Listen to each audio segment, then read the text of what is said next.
Thank you very much. I'll take you to Matthew Gospel, Matthew chapter 27, verse 46. Jesus cannot be God because he makes a distinction between himself and God, as he says, my God, why have you forsaken me? Yeah, so I mean, again, a lot of answers to the questions that Muslims rage, or excuse me, well, I guess that was a Freudian slip. They rage and fulminate certain uh, arguments or questions, and the answer to them often involves the basic distinction that I've already made in answer to previous questions, and has to be reiterated to them over and over and over again. In the first place, Christians do not deny that there is a personal distinction between the Father and the Son. So the idea that the Son speaks to or about the Father is not problematic for Christians on that level, right? We do affirm that there is a personal distinction between them. But here they are, moreover, making the argument that Jesus doesn't simply address the Father, the first person of the Trinity, but he addresses him as his God, my God, my God. Well, again, remember, Jesus, according to the Gospels, according to the entire New Testament, is both God and man. Okay, God is the God of all flesh, according to the prophet Jeremiah. Right? He says God is the God of all flesh. In the Psalms, the psalmist says, "My flesh yearns for God."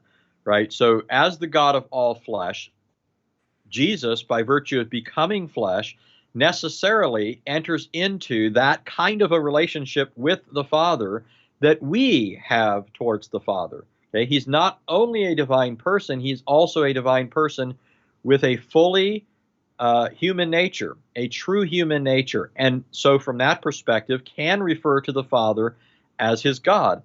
And if he couldn't, then we are without hope, because our whole redemption rests upon someone being able to, in our stead, some human being being able to perfectly obey the will of the Father and offer himself as a perfect sacrifice on the cross. Right? So if Jesus couldn't worship and serve God in our stead, then we are without hope, and of all men the most miserable. Right? It doesn't, Muslims think, well, we don't have this problem because we can just dismiss all of this stuff, right? And just say God just forgives us. But that doesn't get rid of the problem. Just because they act like their God can dispense with his justice, as if justice is not essential to his being. He can be fundamentally unjust and just forgive sins without punishing them. Okay, that's not a solution to the problem. Okay, not if you're going to be true to the revelation of God, true to what's necessarily true of God's character. God is who and what he is necessarily and eternally. God is fundamentally just. He can't set aside his justice in order to be loving towards people. So the only way he can be both just and loving is what we see in the Christian gospel, right? Jesus becoming a human being, dying in our place so that God might then be just and the justifier of those who have faith in Jesus, according to Romans 3. Only in this way is God's justice satisfied, and can God be loving towards us without it being at the expense of his justice. Okay, so we require a savior who could really enter into our human situation, who could therefore really and truly render unto God what we ought to have rendered unto God: complete worship, complete service, perfect obedience. So if Jesus couldn't call upon God as my God and render his life as a sacrifice to him, even under the most grievous conditions, then we have no hope. And so this isn't an argument against Christianity, as I said, because Christians affirm that in becoming flesh, Jesus entered into that kind of a relationship with the Father. The Father, by virtue of the incarnation, also became Jesus's God.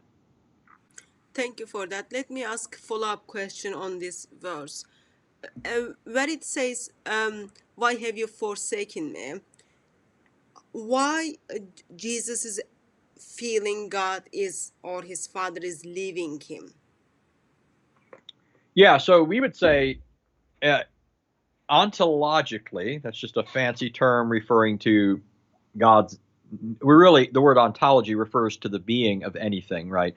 But in reference to God, ontologically, there was no separation between the Father and the Son. It's not as if the Son's essence somehow became severed from the Father's. Rather, here, what Jesus is expressing is his experience of the divine wrath that was poured out upon him, not because he did anything wrong, but because he's enduring what we ought to have endured. So experientially, Jesus is enduring all that we would have experienced forever in hell, right? He's able to endure this in a finite amount of time on the cross because he's an infinite person, right? So he was able to endure the infinite wrath of God in a finite amount of time because he is an infinite person who has become flesh. And so even though there's no ontological separation here, there is the experience of divine wrath being poured out upon him. And that experience is expressed in a feeling of forsakenness, right? Jesus is really and truly enduring wrath, right? It would be no different than, let's say, this is a obviously imperfect analogy, but all analogies are, right? Especially when we're talking about God. But if you could imagine, let's say a person is speeding and they get a speeding ticket, and somebody else chooses to pay the fine for them. That person would then technically be enduring the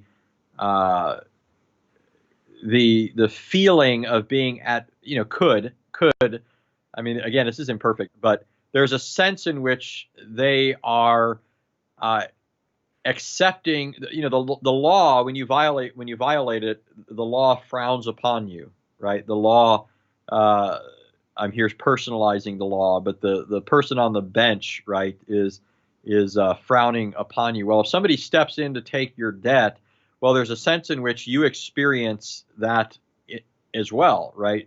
You're paying the debt, but you're also, in some sense, you're taking responsibility, aren't you, for what the person did? And so if you can, again, this is a weak analogy, but I'm just trying to help people sort of enter into the idea here. By virtue of Jesus stepping into our place, bearing our guilt, and then bearing the punishment for it, he is, as it were, experiencing what is due to us. Even though there's no fundamental separation between his being, his essential godhood, and the godhood of the Father and the Spirit. So, as the God-man, the incarnate person, he endures the punishment, which is God-forsakenness.